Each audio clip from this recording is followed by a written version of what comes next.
안녕하세요. 소시민입니다.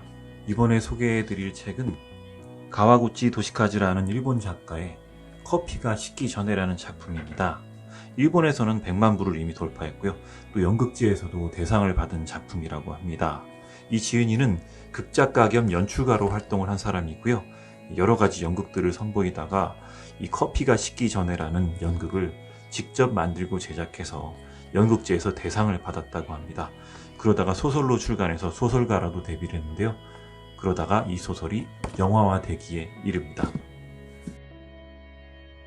이 커피가 식기 전에는 굉장히 간단한 줄거리를 하고 있습니다. 과거로 돌아가는 카페가 하나 있고요.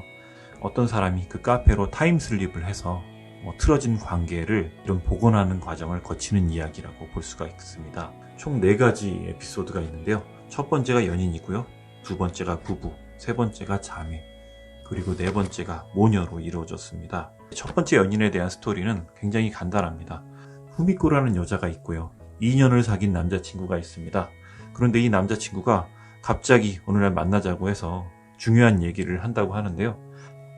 이 여자는 굉장히 기대감을 가지고 옷을 잘 차려입고 카페에서 만났죠. 둘이 만나서 이제 마주 앉아서 서로 대화를 하기 시작하는데 남자가 굉장히 이상한 이야기들을 해요. 나는 오늘 미국으로 가야 되고 어쨌든 난 미국으로 가게 됐어. 이런 이야기를 합니다. 여자 입장에서는 굉장히 좀 모욕적이기도 하고 또 자존심도 상하고 이 남자를 떠나보내야 되는 상황인 거예요. 이별 선언과 똑같은 걸로 받아들이게 됩니다. 그러고서 며칠이 지나서 이 여자는 어떤 잡지에서 이 도시 전설에 대한 이야기를 읽게 되는데요. 거기에 나오는 카페가 바로 이 카페입니다. 이 카페에서는 과거로 돌아갈 수 있는 공간이 있고요. 그 과거를 통해서 어떤 이제 관계를 복원하거나 이럴 수 있다. 이런 이야기들이 나와 있죠.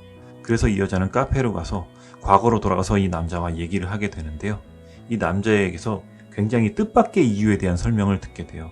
이 남자가 왜 어떤 이유도 알려주지 않고 떠나려고 했는지, 그리고 이 남자가 이 여자를 만나면서 어떤 컴플렉스를 자기가 갖고 있었는지, 그렇게 짧은 시간 동안 이야기를 나누게 되면서 이 여자는 남자의 마음을 미루어 짐작하면서 이해할 수가 있게 됩니다.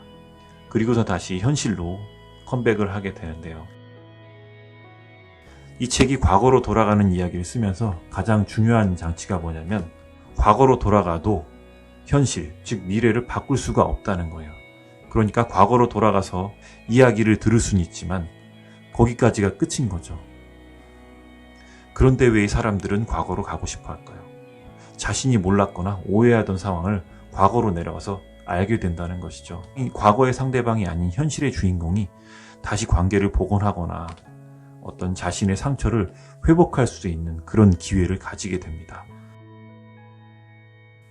가장 중요한 2가지 장치가 있는데요. 이 카페에서 과거로 돌아가기 위해서는 과거로는 돌아갈 수 있지만 자신이 원하는 사람을 만나기 위해서는 그 사람도 이 카페에 왔던 사람이어야 된다는 거죠.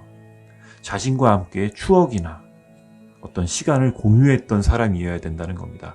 굉장히 돈독하고 절박하게 돌아가고 싶은 사람이었어야 한다는 이야기겠죠. 2번째 가장 중요한 규칙이 뭐냐면 과거로 백을 하더라도 그 사람을 만나서 대화할 수 있는 시간은 이 커피 한 잔을 마실 수 있는 시간이에요. 커피가 다 식어버리면 이 사람은 다시 돌아올 수가 없습니다. 그렇기 때문에 어떤 굉장히 절박한 사정을 가지고 과거로 돌아가야만 되는 사람들의 이야기를 다루고 있습니다. 여러분, 커피 한 잔을 마시는데 식는 시간이 얼마나 될까요? 3분? 5분? 아니면 10분? 생각보다는 타임이 길어요. 한 15분 정도 됩니다. 이 15분 정도 되는 시간, 어떻게 보면 길고 어떻게 보면 굉장히 짧은 시간이죠. 이 이야기의 배경이 되는 공간은 굉장히 단순하죠. 그냥 카페 하나뿐인 거예요. 조그마한 카페 하나가 있는데요. 카운터 쪽에 앉을 수 있는 자리가 3개 정도 있고요. 그 다음에 2인용 테이블이 딱 이렇게 딱 3개가 있어요. 사람이 아무리 많이 앉더라도 9명밖에 들어갈 수가 없는 굉장히 작은 카페입니다. 왜 이렇게 작은 카페로 공간을 설정했을까요? 그것은 이 작가가 바로 이 극작가이기 때문이죠. 연극 무대를 상정하고 만든 배경이기 때문에 굉장히 단촐하고요. 그렇기 때문에 오히려 이야기는 더 제한된 공간 안에서 굉장한 힘을 얻게 됩니다. 그러다 보니 영화 제작자들도 굉장히 관심을 가지게 됐을 것 같습니다. 어떤 내용이 쉽다기보다는 이 제한된 공간이 있기 때문에 돈이 굉장히 적게 들었을 거라는 거죠. 그렇게 해서 좋은 영화가 실제로 탄생을 했다고 합니다. 이미 개봉을 했고요. 여러 가지 경로로 이 영화를 보실 수가 있을 테니까 영화도 한번 구해보시는 것을 추천합니다. 이 책을 만든 출판사는 비빔북스라는 곳입니다. 굉장히 책을 그래도 깔끔하고 예쁘게 디자인한 걸 알 수가 있습니다. 이 비빔북스라는 출판사는 전에도 이 책을 낸 적이 있습니다. 그때 냈던 제목은 푸니쿨리 푸니쿨라라는 책이었습니다. 이 푸니쿨리 푸니쿨라라는 제목은 바로 이 카페의 이름입니다. 여러분들이 한번 검색해서 들어보시면 굉장히 익숙한 곡입니다. 성악가들이 상당히 많이 부르고 있는 곡인데요. 쉽게 말하면 케이블카라는 뜻이죠. 이 케이블카는 두 가지 종류가 있습니다. 공중에서 끈을 매달아서 이렇게 둥둥 떠서 다니는 케이블카가 있고요. 또 하나는 트램처럼 귓가에 레일을 깔고서 비탈길을 오르는 기차 같은 그런 케이블카가 있어요. 샌프란시스코에 가보신 분들은 흔히 케이블카를 많이 타는 광경을 보실 수가 있겠습니다. 한번 타보시기를 권장하고요.